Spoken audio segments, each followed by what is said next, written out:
चला तर मैत्रिणींनो, आज मी तुम्हाला आहे ना डांगराचे घारगे कसे बनवते ते दाखवणार आहे आणि ते कसे बनवते ते नक्कीच बघा एकदा। हे बघा, याच्यासाठी मी ना एक किलोभर डांगर घेतले आणि ते असे चिरून घेतले, थोडेसे जाड जाड काप ठेवले आणि त्याच्या मागचे सगळे साल हे आपल्याला काढून घ्यायचे। हे बघा, सगळ्या डांगराची साल मी हे मागून काढून घेतले आणि त्याच्यासाठी लागणारे साहित्य बघा, 1 वाटी गूळ, 1.5 वाटी साजूक तूप, याच्यासाठी थोडीशी लागणारी तीळ, वेलची पावडर आणि थोडेसे काजू बदामचे काप, याच्यासाठी लागणारे 1 वाटी मैदा आणि 1 वाटी गव्हाचे पीठ। तर बघा, आता आपल्याला डांगराचे घारगे कसे बनवायचे मी तुम्हाला दाखवते। तर सगळे हे जे डांगर आहे याचे आपण ऑलरेडी पाहिजे तसे काप नाही येते, छोटे छोटे मी कट करण्यासाठी त्याचे साल काढण्यासाठी तसे केले होते। हे बघा, अशा आकारात तुम्हाला छोटे छोटे त्याचे काप करून घ्यायचे। हे बघा, आणि खूप पौष्टिक आहे। लहान मुलांना जर नाही आवडले, जर तुम्ही असे घारगे बनवून दिले ना त्यांना टिफिनला जरी दिले तरी ते अगदी खुशी खुशी ते शाळेत घेऊन जाऊ शकते आणि अगदी आनंदाने ते खाऊ शकते, कारण ते गुळापासून बनवायचे ना, त्याच्यामुळे ते हेल्दी पण आहे। मुलांच्या पोटात सगळं जाणं आवश्यक असतं। सगळे याचे काप करून घ्यायचे छान, थोडे छोटे छोटे। मोठं डांगर 1 किलोवर आणि गुळ मात्र एवढी छोटीशी वाटी, पण डांगर हे शिजल्यानंतर खूप छोटं होईल, शिजून ते असं एवढंच होतं। त्याच्याकरता मी त्याच्या प्रमाणानुसार 1 वाटी गुळ घेतलाय। तर आता चला आपण गॅसवर कढई ठेवून घेऊया। पेटवला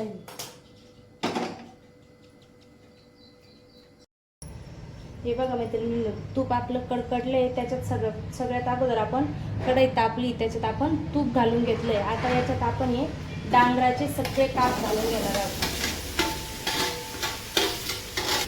जेणेकरून ते एकदम व्यवस्थित छान शिजतात। फक्त आणि फक्त आपल्याला थोडंसं 1.5 चमचा तूप टाकून त्याला कमी गॅसवर मंद आचेवर असं होऊ द्यायचंय आणि त्याला झाकून ठेवायचे। ते खूप छान शिजतात, त्याच्यामुळे टेन्शन घ्यायचं नाही, मंदच आचेवर ठेवायचे। त्याच्यानंतर आपण ते शिजेपर्यंत मधून मधून त्याला आपण हलवत पण राहायचंय, बघायचे ते खाली लागले की काय, तोपर्यंत आपण पुढची प्रोसेस सुरू करूया। चला तर आपण आपलं डांगर शिजतंय तोपर्यंत आपण कणिक मळून घेऊया थोडीशी, आणि त्या ताटामध्ये अगदी चिमूटभर असं मीठ घालायचं, कारण कोणत्याही गोडाच्या पदार्थात मीठ टाकले तर त्याची चव आणखी वाढते। तर हे बघा, आता हे मैद्याचं पीठ आणि हे गव्हाचं पीठ,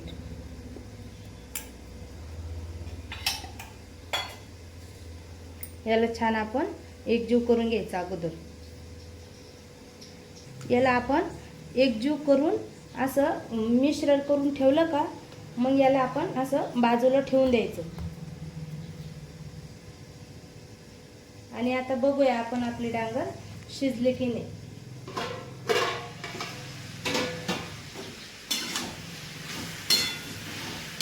हे बघा, छान असे वाफ आले येते आणि ते अजून शिजलेले नाहीये, त्याच्यासाठी त्याला थोडंसं शिजवावं लागणार आहे आपल्याला, पण ते कमीच गॅसवर छान असे शिजवायचे। आपण परत त्यांना झाकून ठेवूया। हे बघा मैत्रिणींना, आता आपण बघू आपलं डांगर कुठपर्यंत शिजत आलंय। हे बघा, त्याला त्याचंच पाणी सुटलेलं आहे बघा असं। हे बघा, त्याचंच पाणी सुटलंय आणि हे बघा, ते बऱ्यापैकी शिजलंय। हे बघा, शिजलंय बघा ते। आता त्याचे काप व्हायला लागले। जेव्हा ते असं अर्ध कच्चं असतं ना, थोडंसं बाकी, तेव्हाच त्याच्यात आपण आता गूळ घालून घ्यायचा आहे। हा जो 1 वाटी गूळ आहे ना, हा त्याच्यात आपण घालून घ्यायचा आहे आणि याला एक असं छान एकजीव करून घेऊ आपण। हे बघा, याला असं एकजीव करून घ्यायचं। आता तुम्ही म्हणाल काही त्याला तर खूप पाणी सुटलं गुळाला आणि ते खूपच पातळ पण झालं असं, नाही का? तर काहीच प्रॉब्लेम नाही, ते आटवता येतं आपल्याला. अजून आपलं डांगर थोडंसं बाकी ना शिजायचं, त्याच्यामुळं एवढं टेन्शन घ्यायचं नाही. हे बघा, आता आपण काय करणार आहे, फुल गॅस करायचा आहे आता आपल्याला. आणि फुल गॅसवर याला आता झाकायचं नाही, आता मात्र त्याला हलवत राहायचं सारखं, कारण आपण गूळ टाकलेलं आहे ना, तर गुळाला पाणी सुटलंय. हे बघा, तुम्ही पाहू शकता गुळाला पाणी सुटलंय आता.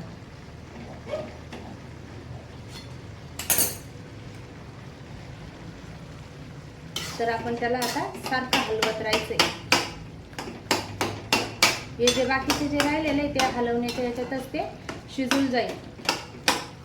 मॅश पण करायचं आहे ना आपल्याला, तर ते कच्चं राहिले बघ, असं ते कच्चं राहत नाही. आता फुल गॅसवर त्याला आपण असंच हलवून घ्यायचं आहे. बघा, पाणी आटेपर्यंत आपण त्याला छान मिश्रण तयार करायचं आहे आपल्याला. त्याला झाकायचं नाही, उघडच राहू द्यायचं. आणि आपलं लक्ष मात्र त्याच्याकडे असलं पाहिजे, कारण ते खाली पण लागलं नाही पाहिजे. त्याच्यामुळे थोडं 2 मिनटं त्याला असं होऊ द्यायचं. 2 मिनटं झाले की लगेच हलवत राहायचं त्याला, जेणेकरून ते खाली लागणार नाही, याची पुरेपूर काळजी घ्यायची. हे बघा मैत्रिणींना, आपलं मिश्रण किती छान तयार झालंय बघा. त्याच्यातलं पाणी बऱ्यापैकी आटत आलंय. आता थोडंसं राहिलंय. मी सांगितलं होतं ना, 2-2 मिनिटाला त्याला सारखं हलवत राहायचं. आणि ही सगळी प्रक्रिया ही फुल गॅसवरच करायची आपल्याला. हे बघा, त्याला एवढं मॅश करायची सुद्धा एवढी गरज राहिली नाही, इतकं सुंदर तयार झालंय बघा ते. हे बघा, अगोदर आपले याला किती पाणी सुटलेलं होतं डांगराला गूळ टाकल्यामुळं, पण आता बघा किती असं छान घट्ट झालंय बघा ते. आता आपल्याला याच्यापेक्षा अजून थोडं घट्ट करायचंय त्याला. हे बघा, आता त्याच्यातलं सगळं पाणी हे आटलेलं आहे. हे बघा, सगळं पाणी आटलंय त्याच्यातलं, ते घट्ट झालंय. हे बघा, आणि आपण त्याला सगळं मिश्रण एकजीव करायचं पुन्हा. त्याचं आपण त्याच्यात हावरे आणि वेलची पूड टाकली ना, त्याच्यामुळं ते पुन्हा एकदा एकजीव करून घ्यायचं. सगळं कोरडं झालंय ते, त्याच्यातलं पाणी सगळं आटून गेलंय. हे बघा, कढईनी पण त्याला म्हणजे ते कढईला चिटकत नाही, याचा अर्थ ते पूर्णपणे झालंय आता हे मिश्रण तयार आपलं. तर आपण आता गॅस बंद करायचा आणि हे उतरून घेऊया. हे बघा, आता आपण हे उतरून घेतलंय. आता याला पूर्ण आपल्याला गार होऊ द्यायचंय. आणि ते गार झाल्यानंतर हे बघा मैत्रिणींनो, आपलं मिश्रण किती छान असं गार झालंय. आणि त्याचं ते थोडंसं ओलसरपणा त्याचा आलाय, त्याला ओलसरपणा असा. हे बघा, एकदम गार झालंय आता ते छान. आता आपण हे असं साईडला ठेवूया आणि कणिक मळून घेऊया. तर हे बघा, मी 1 वाटी मैद्याचं पीठ आणि 1 वाटी गव्हाचं पीठ मिश्रण करून घेतलंय. आणि तर हे बघा, आता आपण हे याच्यात थोडं थोडं करून टाकून हे मळून घ्यायचं आहे आपल्याला. हे बघा, एकदाच टाकायचं नाही आहे आपल्याला, ते सगळं थोडं थोडं करून मग मळायचं आहे ते. जर आपण एकदाच टाकून घेतलं तर एखाद्या वेळेस ते खूप पातळही होऊ शकतं किंवा खूप घट्टही होऊ शकतं. त्याच्यामुळं आपल्याला थोडं थोडं करून हे पिठात मळून घ्यायचं आहे.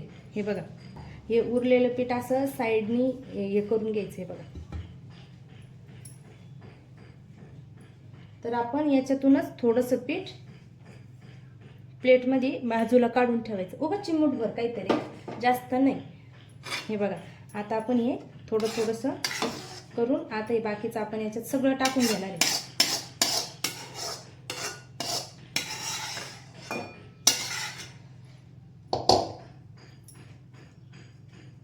असं घट्टसर झालंय, असं पातळ झालं नाही.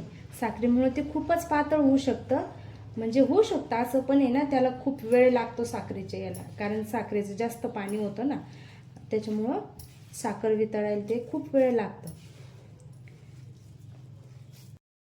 हे बघा, हे असं छान मळून घ्यायचंय त्याला. आणि आपल्याला आहे ना, वाटतं ते खूप असं हाताला चिकटतंय किंवा हे, तर हे जे पीठ ठेवलं होतं ना आपण थोडंसं, ते जसं जसं नंतर आपल्याला लागेल तसं टाकून त्याला ॲडजस्ट करायचं. हे बघा, म्हणजे आपल्याला एक अंदाज येतो ना, ते घट्ट व्हायला किती वेळ आहे, त्याला पातळ झालंय का की जास्तच घट्ट झालंय. त्याच्यामुळं तर हे पीठ असं त्याच्यावर भुरभुरून घ्यायचं. नंतर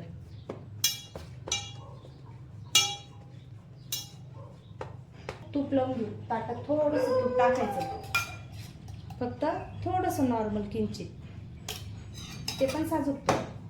हे बघा तूप लावून त्याचा छान असा मऊसूत गोळा करून घ्यायचा. हे बघा तयार. हे बघा किती छान गोळा तयार झालाय त्याचा. आता याला आपल्याला 5 ते 7 मिनटं असंच भिजत ठेवायचं आहे. तोपर्यंत आपण पुढची प्रोसेस करू. हे बघा आता आपण गॅस पेटवून घेऊ पुन्हा आणि कढई वरती ठेवूया. आता कढईला तापू द्यायचं आहे. आपण त्याच्यात तेल टाकणार.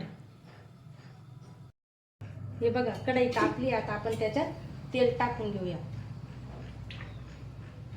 तळता येईल इतकं तेल टाकायचं त्याच्यामध्ये. हे बघा. आणि आता तेल हे फुल गॅसवर आहे, ते थोडं मीडियम गॅसवर ठेवायचं तापायला. आणि तोपर्यंत आपण इथे एक मी प्लेट घेतली, त्या प्लेटमध्ये एक ओघळी तेल घेतलंय. आणि आता हे पीठ बघा आपलं किती छान झालंय बघा. एकदम मऊ मऊ छान असं झालंय ते. तर आता हाताला थोडंसं असं तेल लावायचं, बोटांना आणि हाताला थोडंसं तेल लावायचं. आणि हे बघा आपण पुरीला पाहिजे तेवढं घेतो ना. हे बघा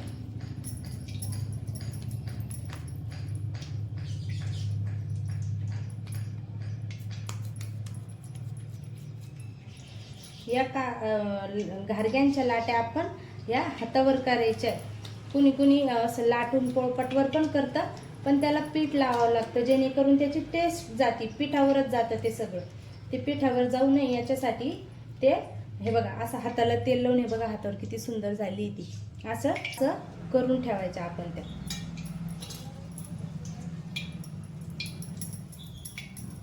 एकदम छोट्या छोट्या केल्या तरी काही प्रॉब्लेम नाही. असं नाही काही मोठ्याच असल्या पाहिजे असं पण काही नाही. हे बघा. आणि ते चिटकायला लागल्या हातांना का थोडंसं नॉर्मली काहीतरी हातांना तेल लावायचं आणि हे बघा अशा बनवायच्या. हे बघा अशा बनवायच्या, त्या हातांना तेल लावायचं. हे बनवत पण राहायच्या.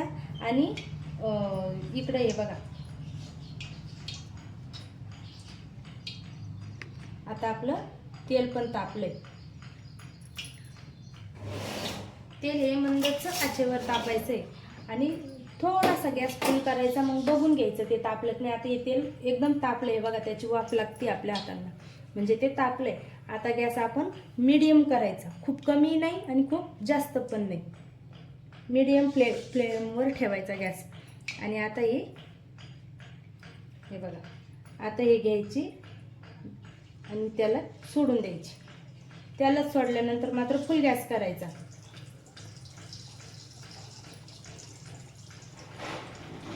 हे बघा